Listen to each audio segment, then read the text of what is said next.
Class 9 math का second chapter है polynomial. Exercise हमारे 2.4 क्वेश्चन नंबर 5 हमें फैक्टर्स हमें फाइंड करना है। तो यहाँ पे हमें डिवाइड करना है। सबसे पहले क्या है, वहाँ पे 2y² यहाँ पे मल्टीप्लाई हो जाएगा इसका। तो यहाँ पे 2y³ प्लस 2y², यहाँ पे हमें क्या करना है, माइनस करना है। यहाँ पे 0 होगा और यहाँ पे -y²,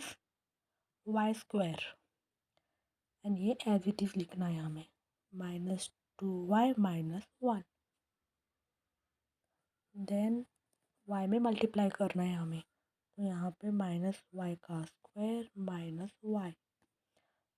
माइनस माइनस तो प्लस होता है, तो यहाँ पे 0 एंड यहाँ पे माइनस माइनस प्लस माइनस, तो यहाँ पे -y होगा एंड -1, यहाँ पे -1 एंड यहाँ पे -1 - 1। ओके, तो यहाँ पे रिमाइंडर क्या है, 0 है।